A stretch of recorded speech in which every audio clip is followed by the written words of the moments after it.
Hello,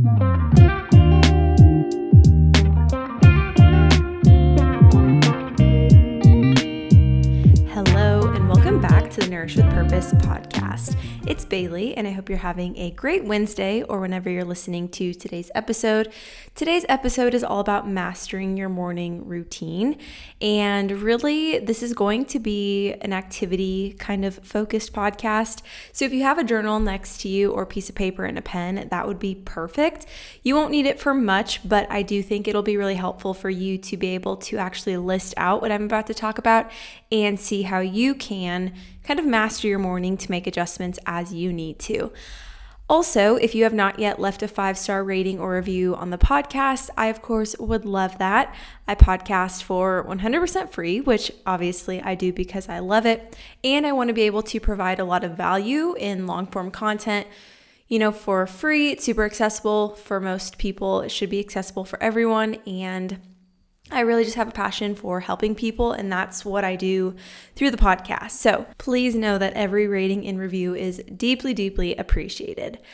With that, let's jump into some updates I feel like I've said with that, let's jump into like 100 times. Anyway, updates, things that have been going on in my life. I think really this last week was telling in how I am maybe not managing my stress the best, and I'm going to tell you why. So I've been on Substack. If you've not heard of it, it's where people do more writing, long form content again, and I've been on there, and that's how I actually send out all my emails is through Substack. Well, I've been writing this, I guess, prompt, if you want to call it, about how babies mirror their mother, and it's something that I had recognized and I knew. I maybe have even noticed it within like me and Oliver, but I probably didn't necessarily want to believe it because it really, when you see things that your baby does or how your baby is acting emotionally and responding emotionally, it really has forced me to realize that I am probably the cause of that negative emotion. Specifically negative emotions, right? If he's not happy, if he's fussy, if he doesn't sleep well throughout the night, I'm like, okay, what's going on? Why is this happening? Of course, he is a baby, but I do think there is a reason for some of these things. And I've recognized, probably because my husband has pointed it out, mostly is that when I'm stressed, our whole household is just not it. It is like a dark cloud. Literally, Oliver will sleep 2 hours at a shot all night long, like wakes up 4 times throughout the night. And this was really prevalent last week. I have to be very honest, the beginning of every month is my least favorite time. I absolutely hate it, and I know I need to reframe that belief that mindset. I do need to reframe that. But at the same time, I do know why it's happening, right? The beginning of any new month is full of so many unknowns. As a business owner, it could be all up in the air, right? You've got the people you're working with, you've got the clients, but then you also have unknown. You could have 3 new clients that month, you could have 25 new clients that month, you could have whatever, and you just really never know. And this is fine because business has been fine, but it really stresses me out every month regardless of how well things are going. It's not a good time for me. I really just overthink things. I overthink what I'm doing, how I've structured things. I overthink maybe past interactions I've had. And it seems that all of the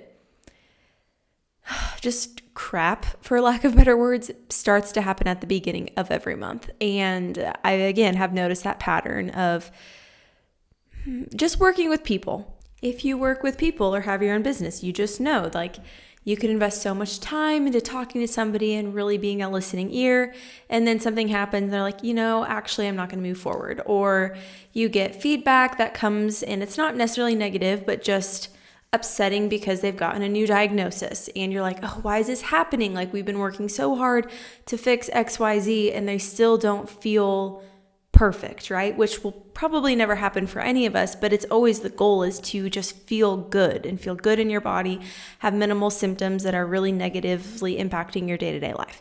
So anyway, I just get into a funk in the beginning of the month, and Oliver last week was just a different kid, and he'd be fine when he went over to my parents, but when he was here, he was just more fussy, more clingy, and my husband has pointed it out before. It's all linked back to when I'm stressed. When I'm stressed, he feels that so deeply. I know that, and I know it might sound kind of silly to think like, oh yeah, your 7-month-old can like feel your stress deeply, but they are way more in tune than we are. That's what I have told myself time and time again when it comes to even having a rigid routine for Oliver. I don't. And I know that for some people that works really, really well. For me, I'm like, he knows when he's hungry. He knows when he's tired. He knows when he wants to be held and be comforted. And I can obviously tell that within him too. Like, we just know each other really well. And so that's why I don't really have a rigid routine for him. I look at his, the signs that he's showing. I look at his signals, right? And anyway, so he was not a great sleeper last week, and I know that was because I was extremely stressed, and it was all just like rubbing off on him. Probably just felt more tired than usual, and his sleep patterns were not great. So I've always found that to be very, very interesting. And something too, I was talking to Oliver's chiropractor about this and how I've noticed a lot of women postpartum don't do well with eggs. And I'm like, I just wonder why that is. Like, that's so abnormal. And I know Oliver has a little eczema spot, and I'm like, maybe I need to like cut out eggs. And we were talking how it really is a liver issue, right? And I'm so root cause focused. And yes, you could do any allergy test and any intolerance test, whatever. And yes, maybe there's some validity to that. I'm not saying that's not true, but why is your body not responding well to eggs?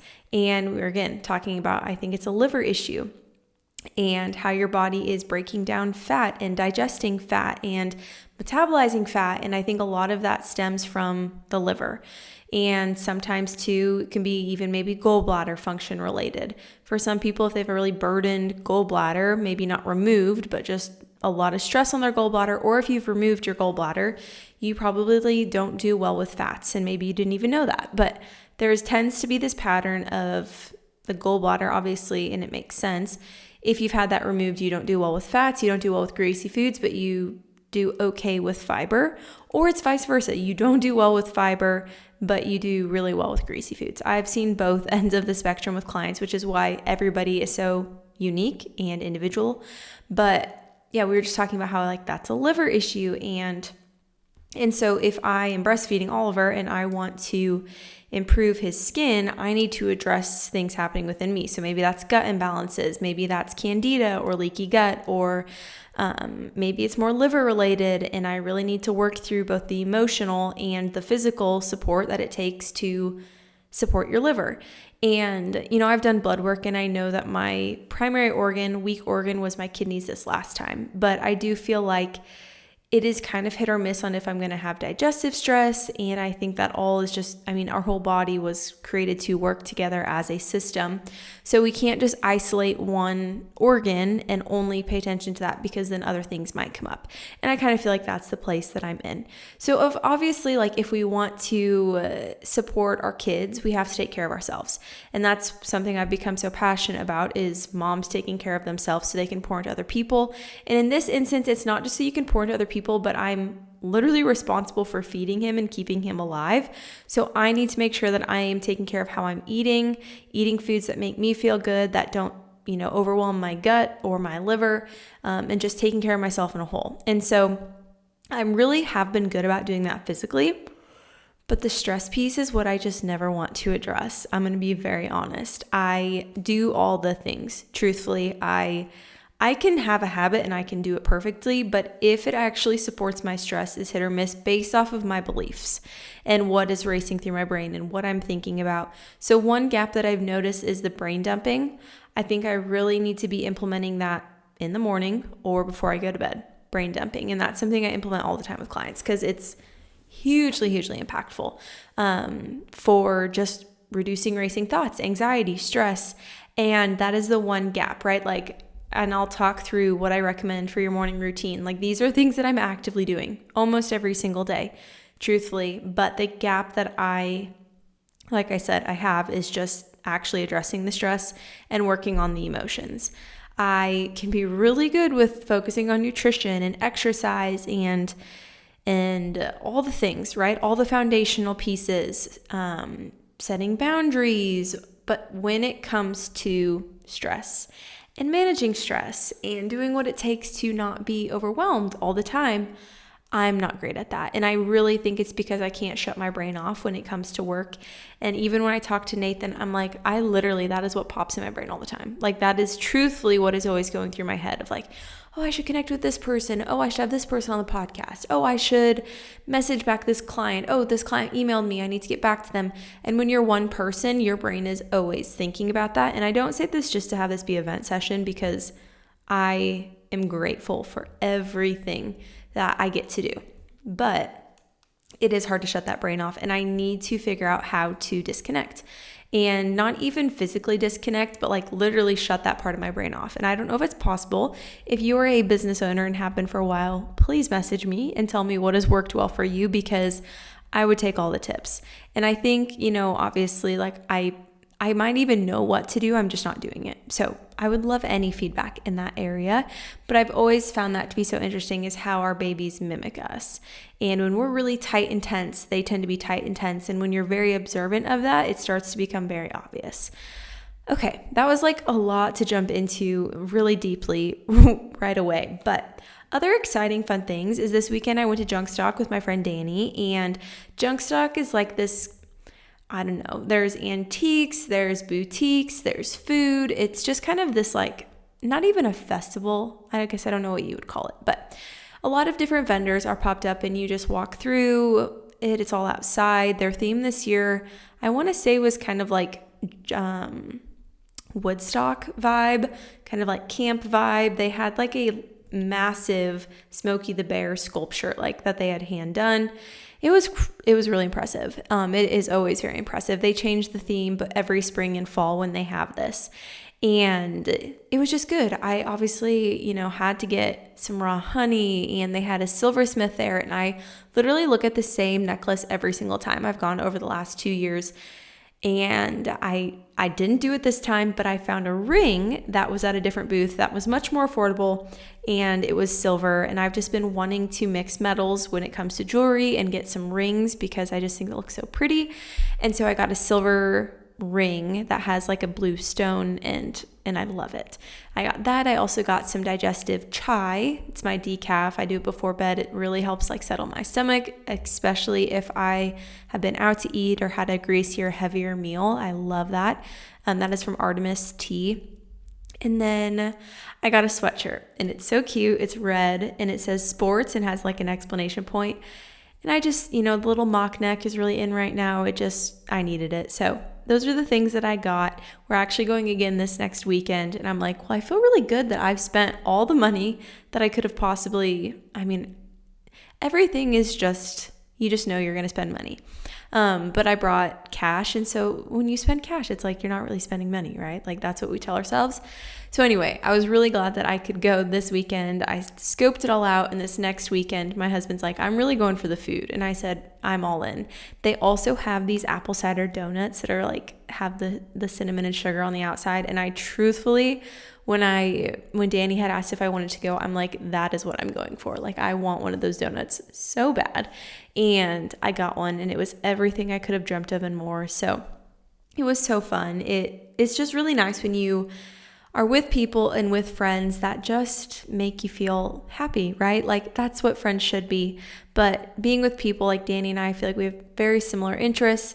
And it's actually funny because every time I've gone to I've only gone twice, but that I've gone to Junkstock in this last year, somebody has stopped me and been like, hey, Bailey, like I listened to your podcast. And I always just think it's funny. I'm probably so awkward. I just feel like the podcast is something where I'm speaking to a void and I have no idea who's listening. Truthfully, like I want to know who you are. So message me if you listen.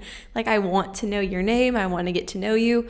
But there's just a lot of people that are like quiet listeners. And I think that's just the coolest thing. And so it's always fun getting to talk to people that actually listen to the podcast. And I'm like, oh, you know so much about my life because I literally word vomit when I get on here. But it's all so fun. And like I said, I just love meeting people that listen, and honestly just reconnecting with people that I knew growing up or when I was in middle school, like this girl, we played basketball together in like 7th grade. So it's fun. It's so fun.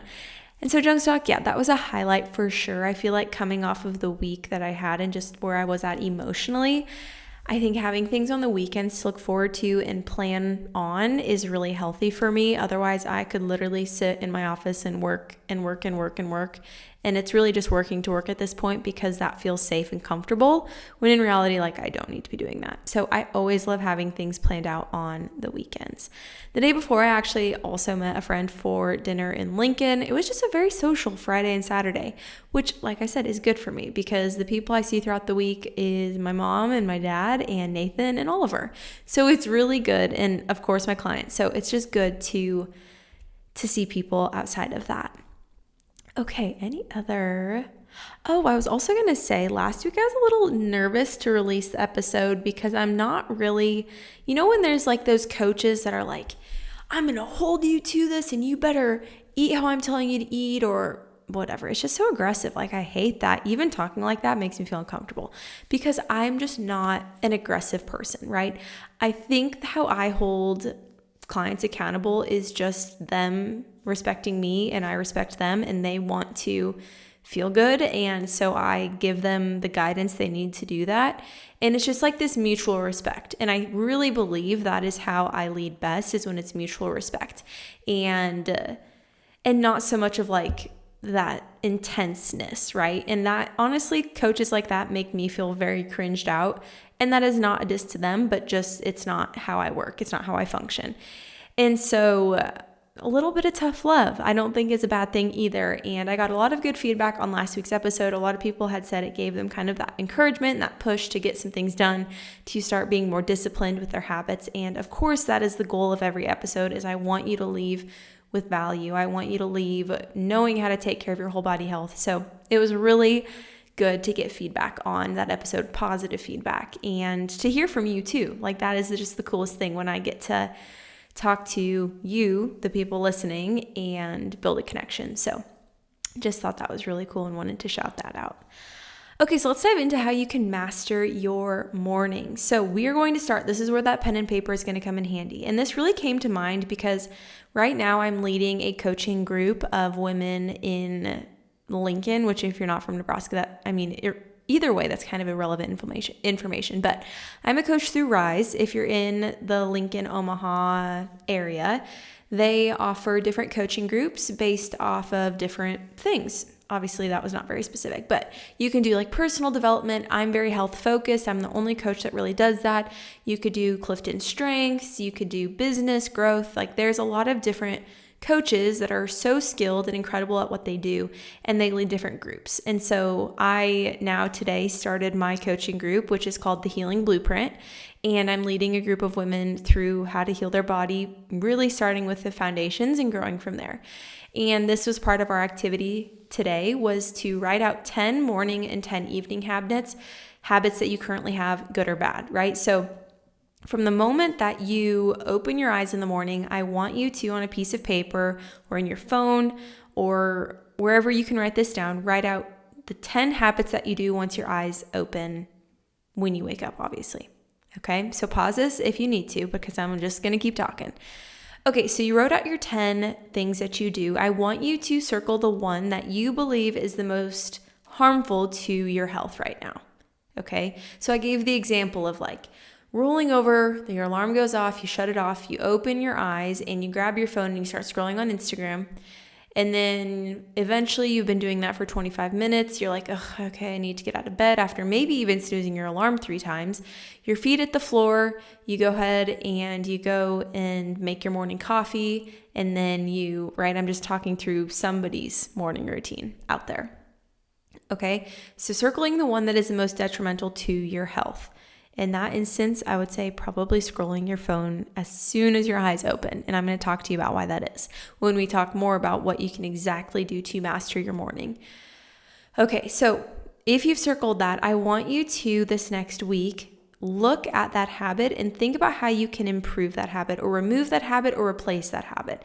So sometimes when it comes to habits, good or bad, it's not necessarily completely removing and feeling maybe empty, truthfully, like the example of somebody drinking a coffee mid-afternoon, okay? Well, I was talking through this with a client, and I'm like, it doesn't mean you can't have something to drink, something special to drink in the afternoon, but caffeine, 3, 4 o'clock at night is going to be kind of maybe not the best route to go, just hormonally, metabolism wise, and also melatonin production. And as cortisol comes down, we don't want to interfere with that. So let's replace that with something. Let's replace it with an electrolyte packet. Let's replace it with maybe an herbal tea. Let's replace it with some water with trace minerals, right? Like, let's find something you can just replace it with instead of completely removing that completely. Or an adrenal mocktail would be another good example. So with habits, it's not always complete removal. Sometimes it's also replacing them with something better. And I would encourage you to replace them with something that I'm going to share with you. I've got 7 different ways you can master your morning, and I've listed them out in order of importance. So maybe this could be something that you also choose to add in to your routine. So we're going to start first with knowing that a good morning routine starts with your evening or the night before, right? As we wake up in the morning, we're going to notice a spike in cortisol throughout the day that's going to gradually come down, hopefully being at its lowest point. Now when it's getting dark a little bit earlier, I feel like that is being impacted, but then melatonin should start becoming produced. So we see cortisol come down, melatonin increase naturally, right? This is not with supplementation. Your body naturally produces melatonin. Supplementing with melatonin isn't always a bad thing. I think long-term, not ideal. So we want our body to naturally be producing melatonin. That's why caffeine in the afternoon can interfere with that. Also being overstimulated in the evening, having all the overhead lights on, blue light exposure, that's going to impact. So candlelit dinners can be really fun. It can also be a great way to disconnect, unplug as a family, is eating dinner under candlelight or dimming the lighting. Really, once the sun starts setting in our household, if not before then, we really just have lamps on, maybe some candles, or that's about it. Truthfully, we rarely put the overhead lights on. And that just helps create a very calm, a very gentle environment to be in. And it's really supportive for our body, like I said, producing melatonin. Blue light blockers is something I have personally invested in. They have the red lenses, not just the cheap ones off of Amazon, but getting like a quality blue light blocking glasses.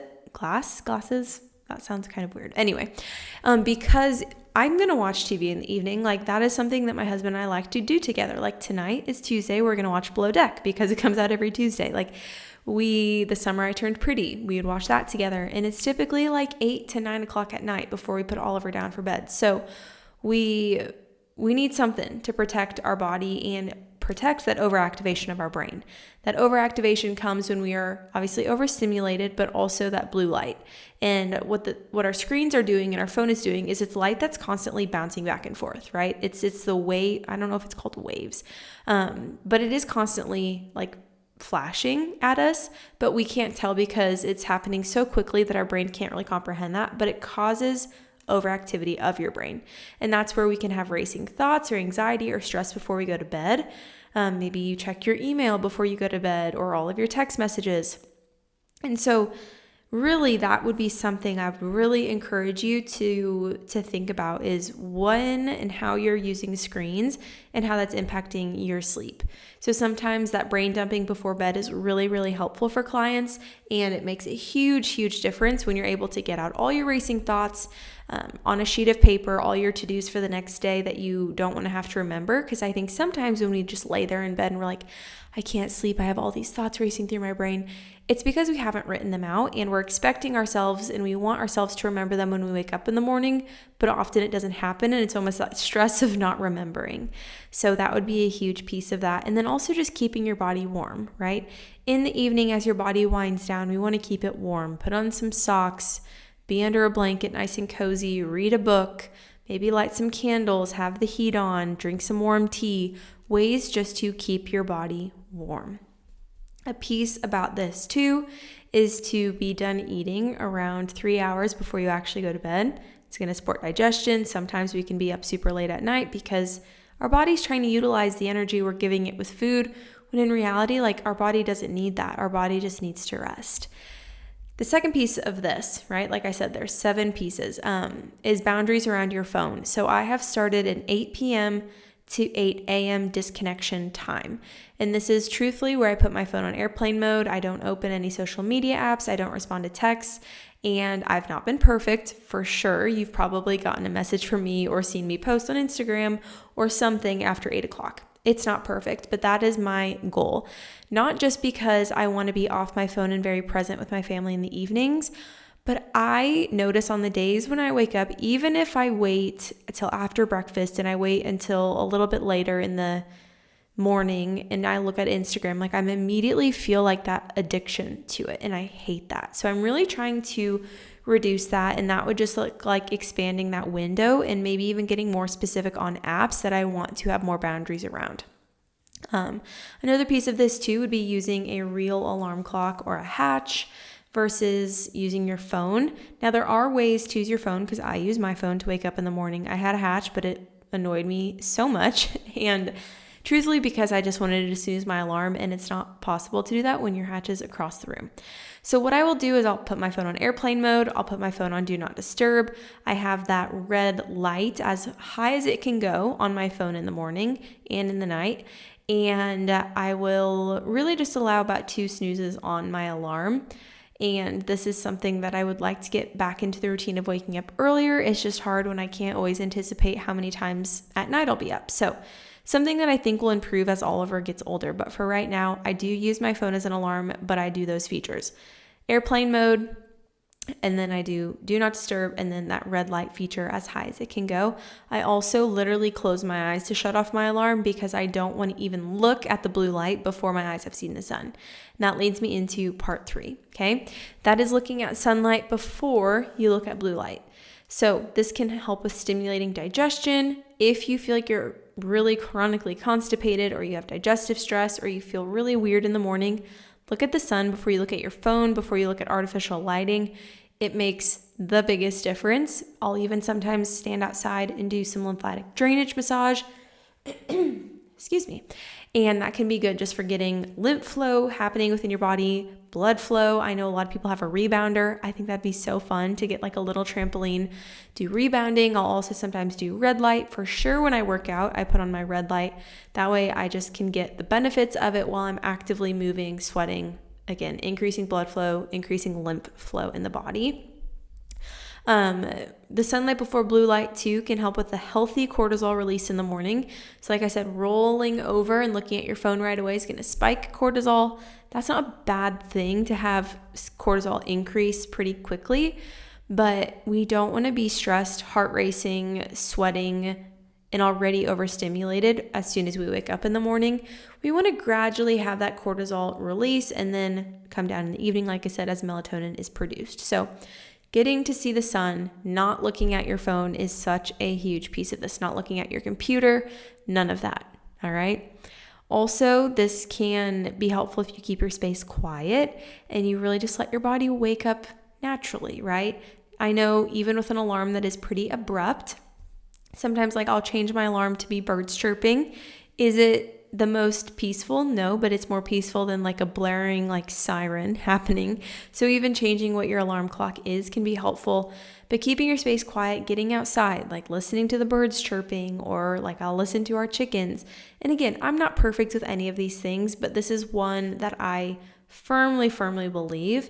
I've actually had clients that have had chronic headaches, and as soon as they see the sun before they look at their phone, they realize they have no headache throughout the day. And it really can impact you, because if you think about that, your body's already in a depleted state. You're probably already dehydrated from a night of sleeping and not drinking any water. You're probably also hungry. You need nutrients, and blood flow might be pretty low. Lymph flow might be pretty low. And so the second you look at your phone, it's just going to be kind of triggering for your body, and your brain just starts to race right away. It's how our phones were crafted to be. Our phones were crafted to be addicting, also to have that racing mind, high anxiety be due to our phone. So that is one I could scream from the rooftops. A hill I will die on is seeing the sun before you see the blue light screen. It can be so big. Next piece of this, hydrating, right? So we've got starting with your evening routine, creating boundaries around your phone, looking at the sun before you look at your phone or your computer or look at your work email, then hydrating. Your body is depleted and it's craving some sort of hydration in the morning. I really think lukewarm water, maybe a juice of half a lemon, a pinch of sea salt or trace minerals, and 8 to 10 ounces of water can be a really, really supportive way to help with digestive function too. So neutralizing the acidity in your stomach, helping your body produce stomach acid naturally can be really big before you have a full day of eating, but also just hydrating, making sure your body's getting all of those minerals. Trace minerals, if you do not have any, message me if you want a link to the ones that I love and use all the time. I use them in every single water bottle. They're my favorite. Obviously, nothing is ever sponsored here, but truthfully just love those. So message me if you want to know what those are and how I use them. But also a pinch of sea salt is effective as well. So hydrating and then eating within 30 to 60 minutes of waking up. Again, we want to support healthy metabolism. Stress is going to impact metabolism as well. So we can't start our day high stress, jumping out of bed, rushing out the door. It's not going to be helpful. We want to eat within 30 to 60 minutes, but let your body gradually wake up, right? Some people will say, well, I'm not hungry in the morning. And it's probably because you are under eating throughout the day or you've gone a long time without having breakfast, and it's going to take some of that adaptation. Oh my gosh, you guys, words can be so hard sometimes. That adaptation phase to actually get your body used to eating in the morning. And also, if you eat really late at the night before, you might notice blood sugar is all out of whack, and so you really want to make sure you're eating 30 grams of protein within 30 minutes of waking up, ideally. We really want, again, protein and fats to help stabilizing blood sugar, supporting your body, and honestly setting you up for long-term success throughout the day. We want fiber to support your GI tract and make sure that you're having 1 to 2 bowel movements per day, really in the morning. And then we want starchy carbs as that energy source. You've got a whole day that you need to have energy for. So we want to be hydrated with minerals that can help with energy levels, but also those starchy carbs can be great for just that quick energy source. Next piece of this, number 6, getting ready for the day. Putting on some makeup, doing your hair, getting dressed. If putting on makeup is not normal for you, doing your hair is not normal, you don't necessarily need to do that. But I've noticed that postpartum, me actually getting ready for the day, even if I am literally sitting on my couch most of the morning, I will get ready for the day because I just feel like a person. You feel like a human. You feel like, okay, I could go out in public and not feel like I'm just a hot mess express. So getting ready for the day has been big. One of my favorite things to do is everything I've listed, but then getting ready for the day, going to town and going for about a 2 to 3 mile walk with Oliver, coming home, having my coffee. Like, I just love to start my morning like that, which is really just my Wednesday, Thursday, Friday. I'm actually able to do that. So thankful. I do coaching calls in the evenings some of those days, and otherwise my Mondays and Tuesdays are just really all poop hits the fan sometimes, and that's when I'm not the best at doing all of these things. But it has become so habit for me at this point where it feels natural, I guess, in a sense. It doesn't feel like I have to be like, oh yeah, now I need to go outside and see the sun. Oh yeah, now I need to eat breakfast.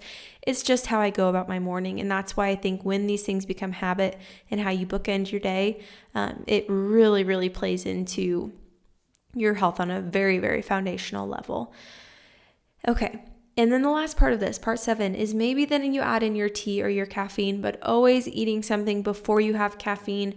Also always hydrating before you have caffeine. It's amazing how many clients I talk to where they're like, I just need a boost in the afternoon. And I'm like, replace it with some electrolytes. And they're like, yeah, I didn't really even need the caffeine. I just either wanted something to sip on or I was just really thirsty. I'm like, exactly, right? Like, and I'm not saying I know everything, but I've done this plenty long enough to see patterns within people. And it's just interesting how as a collective, we are all much more similar than we might think. Even talking with the Rise group today, I was like, a lot of them snooze their alarm. And it's like, yeah, like as a collective group, we all do that. And it's just interesting because you realize that what you're struggling with or the habit you're trying to break that's negative, a lot of other people are struggling with that too. So it's comforting in a sense to know that we're all oftentimes in the same boat. But that really is my belief on how you can master your morning. All of this together, I know it might be like, oh, that sounds like a lot. 10 minutes maybe. If you have breakfast prepped and you have everything to hydrate well in the morning, maybe 10 minutes, right?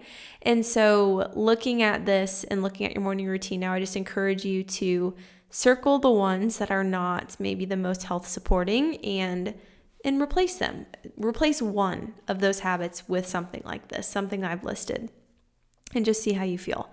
And I think gradually, if you can implement all of these, amazing. There's things that I haven't listed here that could also be helpful, but that's really where I would start if you want to absolutely master your morning and feel good going into the day. An honorable mention I want to say is creating a to-do list for yourself, either the night before. I honestly prefer the night before, is knowing, okay, what do I need to do tomorrow? And I will do that. I will list out, after I shut my computer for the day, I will list out everything I need to do for the next day. That way I'm not having racing thoughts the night before, and I can wake up, I can literally go to my desk. I already know what's expected of me that day, and I can get it done. And it just makes me feel a lot more at ease, a lot less stressed and overwhelmed with what I need to do that day when I have it written out. Again, write things out on pen and paper versus just relying on your phone if that's you, because that helps me tremendously is when I can see things with my own eyeballs all the time. Like if I have a calendar, I want it out and open all the time. If I have a planner, I used a paper planner so much in college and now I use Notion, but I will still write out every single to-do on pen and paper because I want to be able to look at it at all times when I'm working. Just holds me accountable, keeps me on schedule. So that is how you can master your morning. I'm so excited for you to go out and make some of these changes. If you have questions on what you can do differently or how you can support other areas of your morning, please don't ever hesitate to reach out to me. But let's go ahead and close today's episode in prayer. So dear Lord, just thank you for whoever's listening to today's episode. I pray that you're with them, that you keep them safe and guide them along their purpose that you've carefully crafted and designed for them. I pray that they find healing, find true healing in all the areas that they are just not feeling like themselves or feeling off, and that they just have peace over the process and feel taken care of and feel supported throughout that.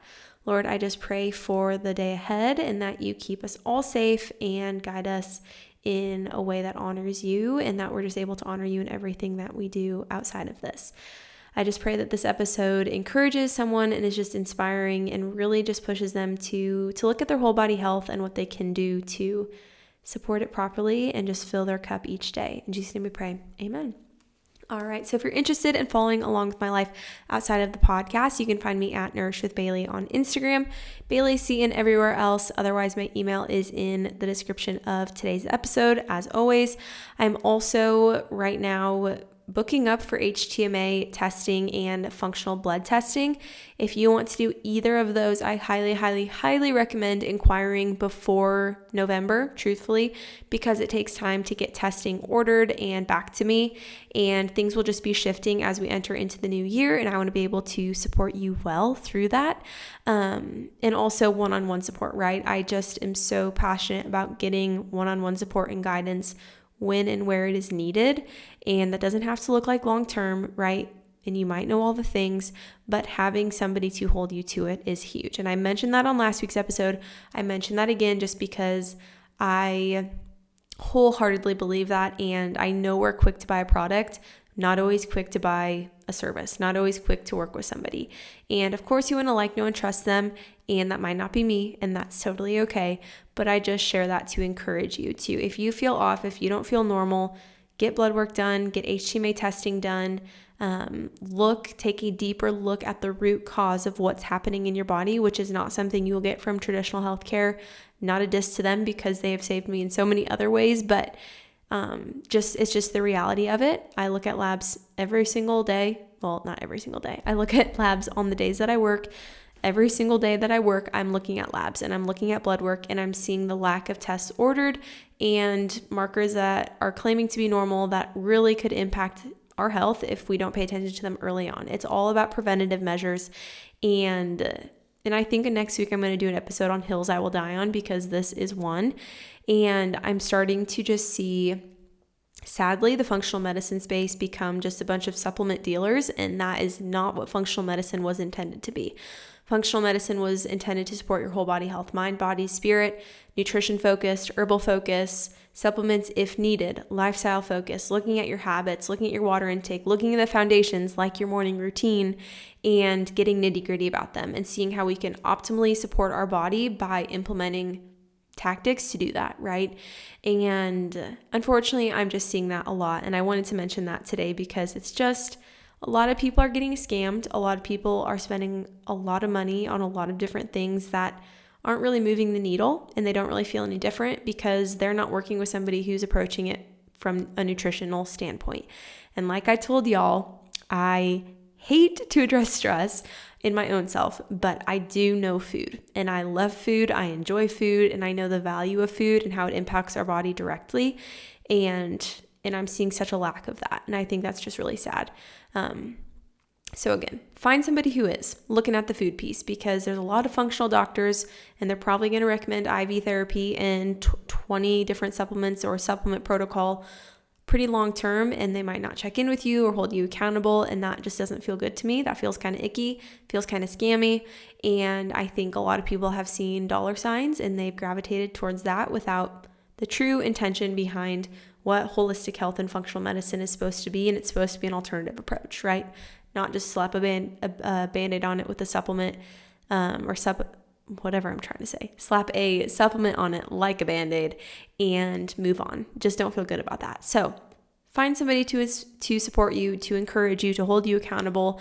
And of course, if you're interested ever in either of those options of looking into one-on-one coaching or HTMA or blood work, that's always linked in the description of each episode. Even if it's not you, sending it to somebody who might be really just helps my mission and my desire just to bring everybody a little bit closer to that whole body health and feeling comfortable in their body, in their skin, and just doing the things that they need to do to have long-term success. Very passionate about it, and hopefully you can tell that, but I care about you. I'm thankful you're here. Message me if you listen to the podcast so we can connect on a personal level, something I've really been craving and wanting to do more recently. So please don't hesitate to do that ever, and I'll talk to you again next Wednesday. Bye.